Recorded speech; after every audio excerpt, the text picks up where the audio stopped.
Good morning, children. This is part 12 of the chapter Admission of a Partner. In the previous part, we discussed the entries and the cases related to investment fluctuation reserve. And in this part, we will be discussing few practical questions on investment fluctuation reserve. Let us start with the first question. Question number 1 says A and B, sharing profits and losses in the ratio of 3:2, decide to admit C for 1/3 share. On this date, their balance sheet disclosed the following items: investments fluctuation reserve rupees 40,000, and investment at cost, that means in the book value, rupees 3 lakh. Show the accounting treatment in the following cases.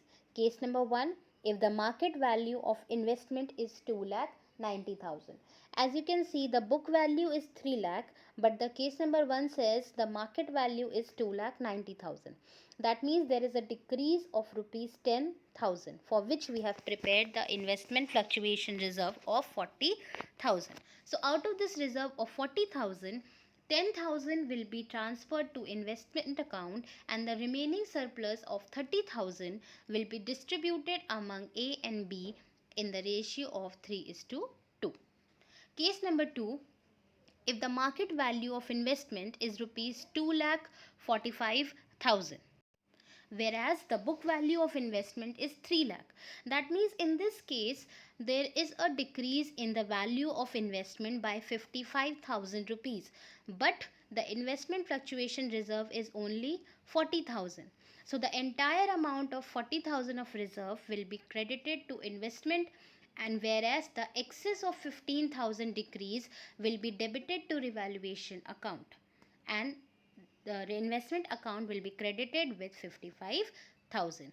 The 15,000 of excess decrease which we have transferred or debited to revaluation account will be considered as a loss, because it is due to excess decrease in the value of investment, and such loss of 15,000 will be distributed among all the old partners in the ratio of 3:2. Case number 3, if the market value of investment is rupees 3 lakh and the book value is also 3 lakh, that means the entire amount of reserve 40,000 is unutilized, it is surplus, and the entire amount of reserve will be utilized for distributing among the old partners in the old ratio of 3:2. Case number 4, if the market value of investment is rupees 3,25,000, whereas the book value is 3 lakh, then that means there is an increase of 25,000. So when there is an increase, that means investment fluctuation reserve will not be utilized and it will be treated as a surplus. The entire amount of 40,000 of reserve will be distributed among the old partners in 3:2 ratio, and the excess of increase of 25,000 will be transferred to revaluation account by debiting investment account with 25,000 and crediting revaluation account with 25,000. And this 25,000 is an excess increase, that means it is a part of revaluation profit which will be distributed among the old partners in the old ratio. So this way I have explained you the question. Now let us see the solution. Case number 1, as you can see, the first entry will be investment fluctuation reserve account debited because the reserve was for 40,000 rupees, to investment account because there was a decrease of 10,000, and remaining 30,000 surplus will be distributed to A's capital account and to B's capital account in the ratio of 3:2, that is 18,000 to A and 12,000 to B. Case number 2, when the market value was lesser or decrease was more than the reserve, the entry will be investment fluctuation reserve account debited 40,000 with the entire amount of reserve, revaluation account debited with 15,000 because ultimately there was a decrease of 55,000, to investment account with 55,000, and this excess of 15,000 decrease will be transferred to old partners capital as a revaluation loss. and since it is a loss, it will decrease the capital of the old partners. Therefore, the liability of the firm would decrease. Therefore, the capital balance will be debited. So, the entry for such loss will be A's capital account debited, B's capital account debited to revaluation account 15,000. And this revaluation loss of 15,000 will be distributed in the ratio of 3:2. That is, to A it will be 9,000 and B it will be 6,000. Case number 3. When the market value of investment was equal to the book value, that means in that case no fluctuation was there and the entire amount of reserve was treated as surplus to be distributed among the old partners in the old ratio. So the entry in that case will be investment fluctuation reserve account debited 40,000 to A's capital account and to B's capital account in the ratio of 3:2, that is 24,000 to A and 16,000 to B. Case number 4, when the market value was more than the book value. So the first entry was because since there is no decrease, the entire amount of reserve was treated as surplus and was distributed among the old partners in the old ratio. So the entry will be investment fluctuation reserve account debited 40,000 to A's capital account and to B's capital account in the ratio of 3:2, that is 24,000 to A and 16,000 to B. The next entry will be for recording the excess of increase in investment. This increase will be transferred to revaluation account and the entry would be investment account debited 25,000, that is with the amount of increase in the market value, to revaluation account 25,000. And since it is an increase in asset, it is a part of revaluation profit which will be distributed among the old partners in the old ratio. And since we are giving them the profit, their capital will increase, as a result of which the liability of the firm will increase and therefore their capital account will carry a credit balance. So the entry will be revaluation account debited 25,000 to A's capital account and to B's capital account in the ratio of 3:2, that is 15,000 to A and 10,000 to B. I hope the solution to this question is clear to you. Let us discuss the second question. It says A, B and C were partners in a firm sharing profit and losses in the ratio of 2:2:1. Their balance sheet as at 31st March 2009 was as follows. Creditors 20,000, bills payable 5,000, general reserve 40,000. So general reserve is a reserve which needs to be distributed among old partners in the old ratio. Workmen compensation reserve 35,000. This also needs to be distributed among the old partners in the old ratio after adjusting the claim if any. Then investment fluctuation reserve rupees 10,000. This also has to be adjusted as per the fluctuation in the value of investment. Then capital accounts of A, B and C 2 lakh, 1 lakh 50,000 and 1 lakh respectively. On the asset side, you have cash and bank balance 30,000, debtors 60,000, stock 1,50,000, investment 40,000, the market value of which is 32,000. That means there is a decrease of 8,000 which you will adjust from the investment fluctuation reserve, which is of 10,000. So out of this 10,000, 8,000 will be transferred to investment for decrease in investment and the surplus 2,000 will be transferred to old partners capital account in the old ratio.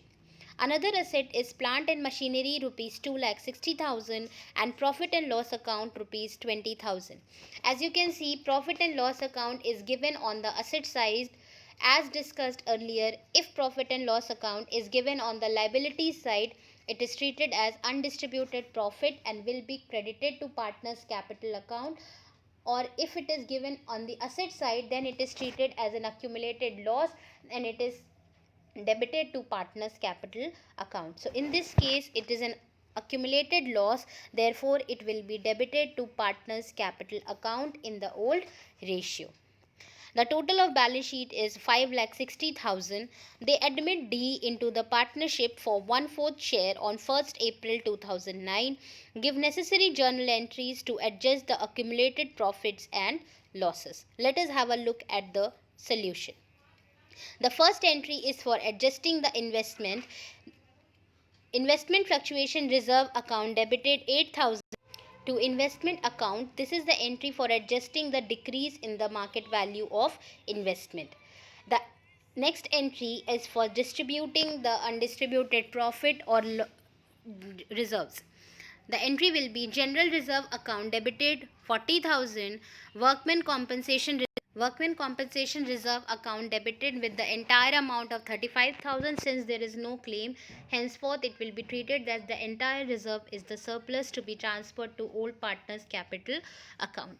Investment fluctuation reserve account debited with 2,000 because the reserve was for 10,000, out of which 8,000 is utilized for adjusting the decrease in the market value of investment, and the surplus of 2,000 will be transferred to old partners.